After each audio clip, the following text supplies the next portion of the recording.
Welcome back in YouTube. So today we're going to talk about Leon Cooperman. Okay, Lee Cooperman is about 79 years old, billionaire, was an ex-hedge fund manager, has no reason to come on the air and be biased for any reasons. So that's why you should pay extra attention.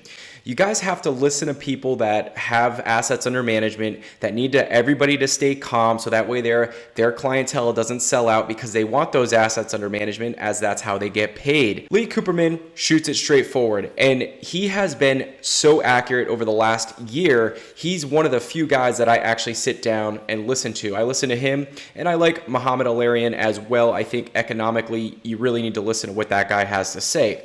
Lee Cooperman, 9 months ago, when Jim Cramer was saying inflation has peaked on Mad Money, Lee Cooperman came out and stated that we are going to see bubbles pop, where you're going to see inflation stay here for a while. And what did he do? He put his money where his mouth was and went overweight energy. Companies like Energy Transfer and a lot of your major oil companies that pay hefty dividends.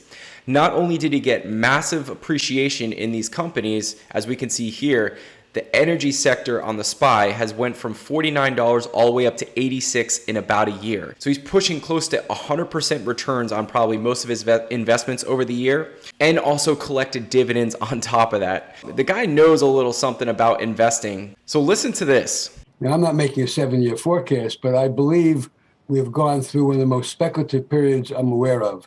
SPACs and all that kind of crap that was going on, crypto and non-fungible tokens and stuff like that.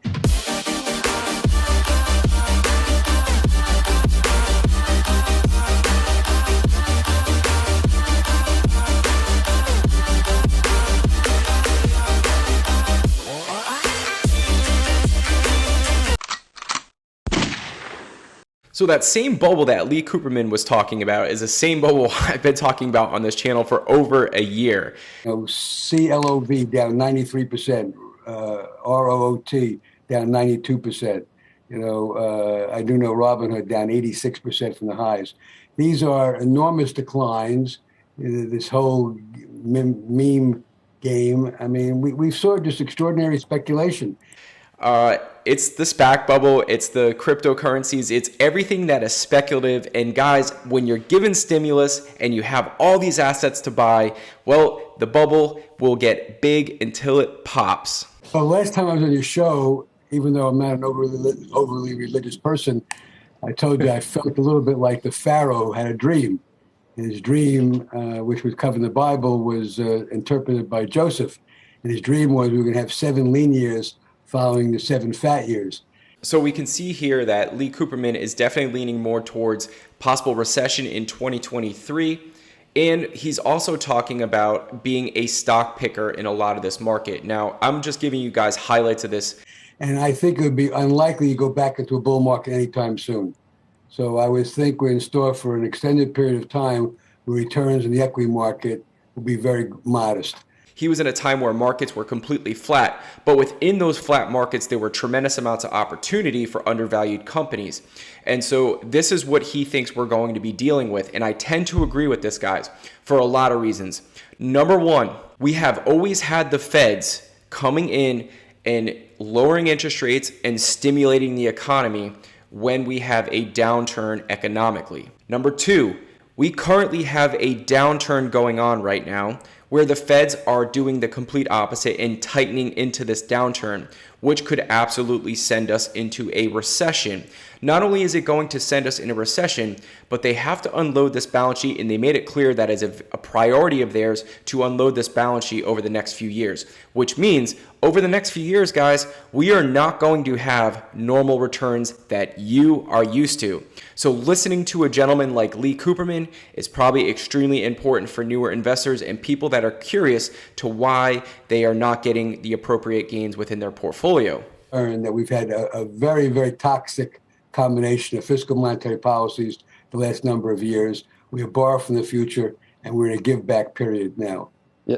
And Lee, that sounds like it qualifies for a secular bear. We've had people argue that we're still in a secular bull and that this is a cyclical bear. So you sound. I asked someone earlier on the show about the size of the bubble that was inflated, or the amount Bubble was in of fixed income. The bubble was in fixed income. Ladies and gentlemen, it is beyond looking at just fundamentals. It's also projecting what the economic backdrop is going to be. So along with looking at fundamentals, understanding that, okay, you are buying a stock at a pretty good valuation today. Is that stock in high demand going into the next few years if we are in a position, if we are in a kind of recessionary time? Are people going to spend at those companies you are currently invested in?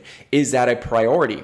So what we have to figure out now in our investment philosophy is going over the next 2 to 3 years. If Lee Cooperman's right and we're in a flat market, we really have to start positioning our investment philosophies in a different direction. We have to dig hard into the fundamentals of the company, but we also have to project, is this a necessity of life? Are people going to be in high demand of this product?